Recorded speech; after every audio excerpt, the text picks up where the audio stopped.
Hello दोस्तों, आप सभी का अपने YouTube channel study with Danish sir पे स्वागत है। और आज का हमारा टॉपिक रहे साइंस का एक टॉपिक बायोलॉजी का। बायोलॉजी बायोलॉजी केमिस्ट्री फिजिक्स हम तीनों सब्जेक्ट पढ़ाएंगे। इसमें से हम फर्स्ट बायोलॉजी। तो बायोलॉजी का जनक या फिर बायोलॉजी के पिता किसे कहते हैं हम लोग? तो अरस्तु को बोलते हैं। पहले जमाने में लोग या फिर पहले बोल सकते थे, पहले बायोलॉजी का मतलब ये होता था कि जूलॉजी, इसलिए बायोलॉजी और जूलॉजी का पिता दोनों का दोनों सेम है। कौन है? अरस्तु, एरिस्टोटल। कौन है? अरस्तु, जिसको बायोलॉजी बोल सकते हैं या फिर जूलॉजी। दोनों का पिता कौन है? सेम, अरस्तु। बायोलॉजी को हम लोग दो पार्ट में बांटते हैं। एक को बोलते हैं बायोलॉजी, एक को बोलते हैं जूलॉजी, एक को बोलते हैं बॉटनी। बॉटनी को हम लोग बोलते हैं वनस्पति विज्ञान। और इनके फिर फादर बोल सकते हैं, फादर ऑफ बॉटनी या फिर वनस्पति विज्ञान के पिता कौन है? तो इनके पिता कौन? थियोफ्रेस्टस। हमेशा स्टूडेंट क्या करते हैं, गलती करते हैं, क्वेश्चन को सॉल्व करते हैं। तो कभी कभी यहाँ पर थियोफ्रेस्टस और अरस्तु दे करके क्या करता है, डाउट करता है। कभी कभी क्वेश्चन दिया हुआ रहता है कि बायोलॉजी के जनक कौन है, या फिर क्वेश्चन दिया हुआ रहेगा जूलॉजी के जनक कौन है, या फिर हो सकता है बॉटनी के जनक कौन है। तो तीनों का हम यहाँ पर फादर्स लिख दिए हैं। हम लोग चाहे तो बॉटनी से या फिर जूलॉजी, दोनों में से किसी से भी स्टार्ट कर सकते हैं। बट हम यहाँ पर आज समझाएंगे आप लोग को जूलॉजी का एक टॉपिक है जिसका नाम है सेल। सेल बोले तो कोशिका। अब सेल को हम लोग साइंटिफिक नेम से क्या जानते हैं? नेम। इसका नेम क्या होता है? साइटो। साइटो किसका नाम है? सेल का। सेल का अध्ययन जो होता है उसको हम लोग क्या कहते हैं? साइटो। क्योंकि हम हिंदी इंग्लिश दोनों में लिखते हैं। और सेल का जो जनक बोल सकते हैं या फिर जो है कौन है? Robert Hooke. उनका खोज करते हैं या फिर जनक किसे कहते हैं? Robert Hooke. रॉबर्ट हुक को एक और चीज का जनक कहा जाता है। किसका जनक? साइकोलॉजी का भी जनक कहा जाता है।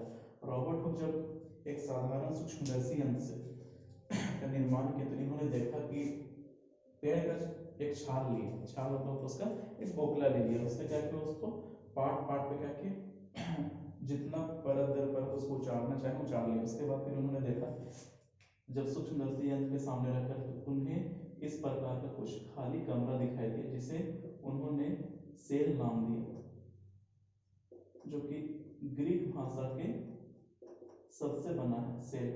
सेल का मतलब क्या होता है? एक खाली कमरा।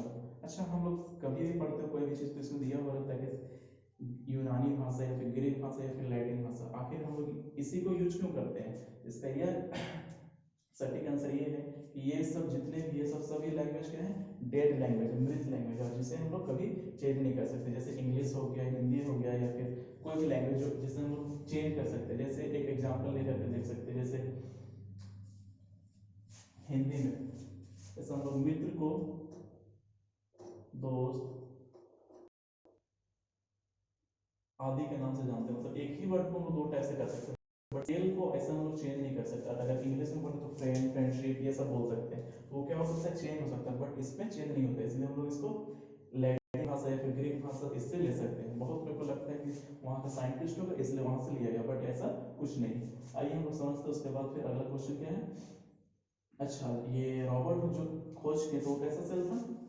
मृत सेल था, अर्थात मृत कोशिका था। जीवित कोशिका की खोज कौन के? एंटोनी वन लुएनहो। ये कब किए थे? 1774 में। जीवित कोशिका, ये मृत कोशिका कब किए थे? 1665 में। ये कब किए थे? 1674 में। अच्छा, कोशिका सिद्धांत किसने दिए हैं? कोशिका सिद्धांत स्लाइडेन एवं स्वान ने दिए। कब दिए हैं? तो गूगल और बुक के अकॉर्डिंग देखिएगा तो गूगल में शायद 1838 और बुक में 39 लिखा है, इसलिए हम दोनों को दोनों लिख दिए। जैसा ऑप्शन है एग्जाम में उसी के हिसाब से हम लोग टिक आउट करेंगे।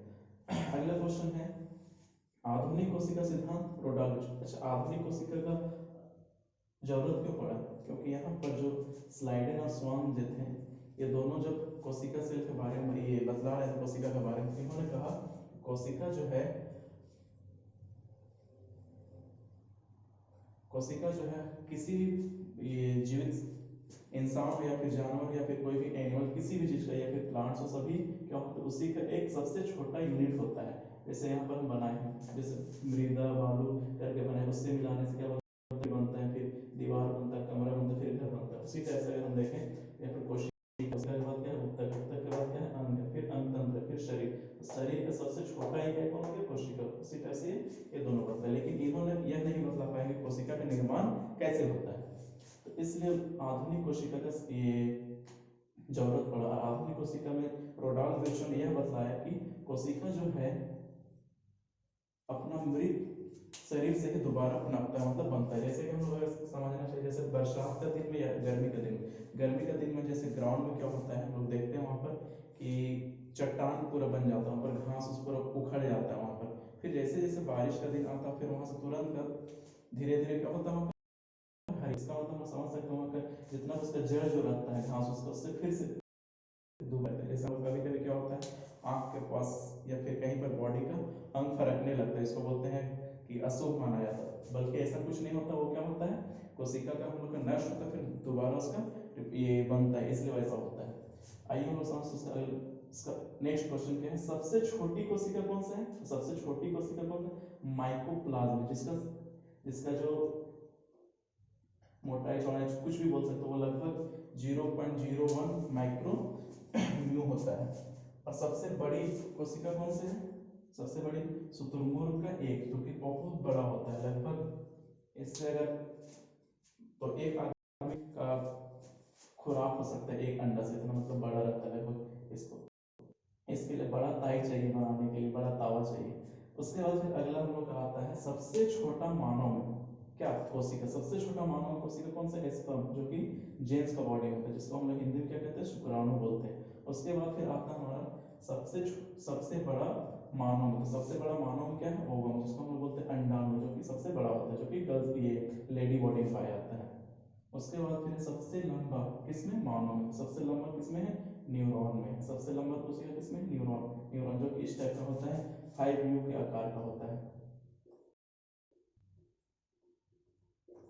इस टाइप का आगे बढ़ के तंत्रिका का अंतिम से अलग रहता है, ध्रुमिका रहता है, डेंड्राइट जिसको बोलते हैं, ऐसे करके रहता है। फिर ऐसे आगे बढ़ते बढ़ते जुटा हुआ रहता है। सबसे तेज कोशिका विभाजन किसमें होता है? तो सबसे तेज कोशिका विभाजन किसमें होता है? लीवर में होता है। सबसे तेज कोशिका विभाजन किसमें होता है? लीवर में होता है, जिसको हम लोग हिंदी में बोलते हैं यकृत, और इंग्लिश में लीवर बोलते हैं, LIVER, लीवर। उसके बाद फिर हमारा आता है नेक्स्ट, कोशिका विभाजन किसमें नहीं होता? कोशिका विभाजन किसमें नहीं होता है? जो कि ब्रेन में नहीं होता है। अगर ब्रेन में कोशिका विभाजन होगा तो आदमी तुरंत का तुरंत क्या हो सकता है? बन सकता है, इसलिए कोशिका विभाजन इसमें नहीं होता। अगर क्वेश्चन यहाँ से बन सकता है तो कैसे बन सकता है क्वेश्चन? यहाँ से साइकोलॉजी का जनक किसे कहते हैं? रॉबर्ट को कहते हैं। कोशिका का खोजकर्ता कौन है? रॉबर्ट। कोशिका का फर्स्ट टाइम नेमिंग कौन दिया था? रॉबर्ट था। कोशिका का खोज कब किया गया था? 1675। यहाँ पर 5 क्वेश्चन बन गए। जीवित कोशिका खोज कौन किया था? Antony von lavender. कब किया था? 1674 में। कोशिका सिद्धांत किनके किनके द्वारा दिया गया है? स्लाइडेन एवं स्वान। यहाँ पर क्वेश्चन घुमाने के लिए ऐसे कर सकते हैं, स्लाइडेन एवं रोडॉल्फ विचो कर सकते हैं, कुछ भी चेंज कर सकते हैं, फिर रोडॉल्फ विचो दे सकते हैं। बट हम लोग को दोनों जब रहेगा तभी टिक आउट करना है। इसका इसमें क्या है? 1838 टू 39, दोनों दोनों में से कोई भी ऑप्शन हो सकता है। जब क्वेश्चन में कैसे ऑप्शन दिया, अगर ये दिया तो ये सही होगा, ये हो तो ये हो सही, क्योंकि दोनों वैल्यू दोनों ईस्वी हम लोग देख सकते हैं। बुक में भी दिया हुआ है, दोनों अलग अलग दिया हुआ है, एक साल का डिफरेंट है। आधुनिक कोशिका सिद्धांत रोडॉल्फ विर्शो में। सबसे छोटी कोशिका माइकोप्लाज्मा, सबसे बड़ी कोशिका शुतुरमुर्ग का अंडा, सबसे छोटी मानव में स्पर्म, शुक्राणु, सबसे बड़ा ओवम, लंबा में कौन सा है? न्यूरॉन, जिसको हम तंत्रिका तंत्र बोलते हैं। सबसे तेज कोशिका विभाजन किसमें होता है? लीवर में होता है, जो कि यकृत में। कोशिका विभाजन नहीं होता है, किसमें नहीं होता है? ब्रेन में।